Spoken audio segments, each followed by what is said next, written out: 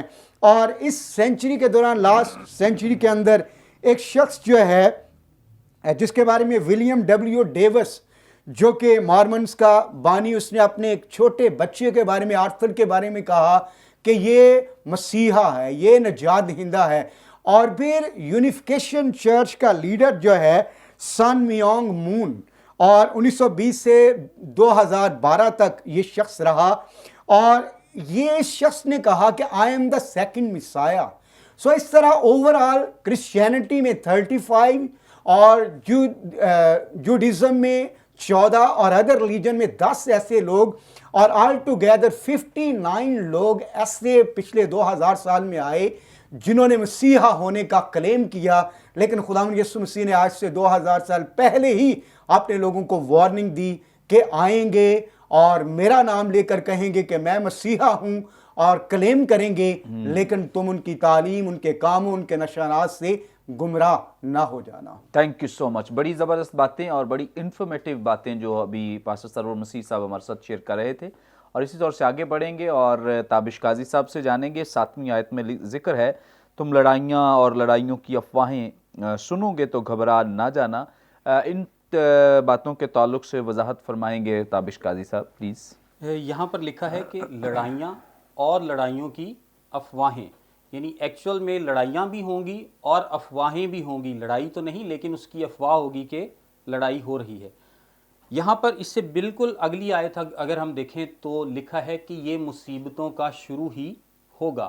اس کا انگریزی اور یونانی ٹیکسٹ میں جو ترجمہ ہے وہ ہے بگننگ آف برتھ پینز، یعنی جب ایک بچہ پیدا ہونے والا ہوتا ہے تو اس وقت جو درد ذیل لگتا ہے اس سے اس کو تشبیہ دی گئی ہے۔ یعنی پہلے وہ درد کم ہوتا ہے، پھر اس کی شدت آہستہ آہستہ بڑھتی ہے، اور جب بچہ پیدا ہونے لگتا ہے تو وہ بہت شدت سے وہ درد ہوتا ہے اور پھر بچہ پیدا ہوتا ہے۔ سو اس سے تشبیہ دینے کا مطلب یہ ہے کہ یہ واقعات جب ہو رہے ہوں، جب لڑائیاں ہو رہی ہوں، لوگ اپنے آپ کو مسیح بتا رہے ہوں، لوگ کہہ رہے ہوں کہ میں مسیح ہوں، یہاں لڑائی ہے، وہاں لڑائی ہے، نیشن کے خلاف نیشن، کنگڈم کے خلاف کنگڈم، اور بہت برے حالات ہوں، تو تم لوگوں نے گھبرانا نہیں ہے، کیونکہ اینڈ آف دی ایج سے، کیونکہ ابھی آخرت نہیں آئے گا اور یہ آخر نہیں ہے، یہ اس سے پہلے کا واقعہ ہے۔ اور اس کے بعد کیا ہوگا کہ یہی چیزیں جو نشانیاں یسوع مسیح نے بتائیں زیادہ پروپورشن میں آئیں گی، پہلے سے زیادہ شدت میں آئیں گی۔ اگر آپ پولس رسول کا خط پہلا تھسلونیکیوں 5:3 پڑھے تو وہاں لکھا ہے، جس وقت لوگ کہتے ہوں گے کہ سلامتی اور امن ہے، اس وقت ان پر اس طرح ناگہان ہلاکت آئے گی جس طرح حاملہ کو درد لگتے ہیں اور وہ ہرگز نہ بچیں گے۔ یہاں پر بھی پولس رسول نے سیم ہی تشبیہ کو استعمال کیا ہے۔ اگر ہم پرانے عہد نامے میں دیکھیں دانیل کی کتاب میں تو وہ ایک بہت بڑی ورلڈ وار کا ذکر کرتا ہے۔ حجی نبی جو ہے وہ ایک وار کا ذکر کرتا ہے، اسی طرح زکریا جو ہے وہ ایک وار کا ذکر کرتا ہے۔ پھر ہم مکاشفہ میں بڑی تفصیل کے ساتھ پڑھتے ہیں کہ کس طرح وہ ایک جنگی ماحول ہوگا اس وقت.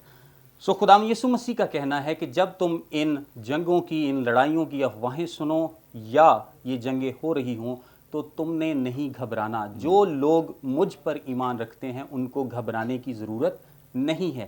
اس وقت آخر نہیں ہوگا، لیکن جو خداوند یسوع مسیح کے نام میں محفوظ ہے، جو نجات یافتہ ہے، اس کو پریشان ہونے کی ضرورت بالکل نہیں ہے. پریز گاڈ. تھینک یو سو مچ. بڑی زبردست باتیں جو آج خدا کے کلام میں سے ہم سب نے سیکھی ہیں، اور میرا ایمان ہے یقیناً آپ سب کو بڑی برکت ملی ہے اور بہت کچھ سیکھنے کو ملا ہے، اور ہم ایمان رکھتے ہیں اس بات پر کہ ضرور ہی آپ ان باتوں کو بہت سارے اور لوگوں کے ساتھ شیئر کریں گے تاکہ بہت سارے لوگ ان باتوں کے وسیلے سے برکت پائیں.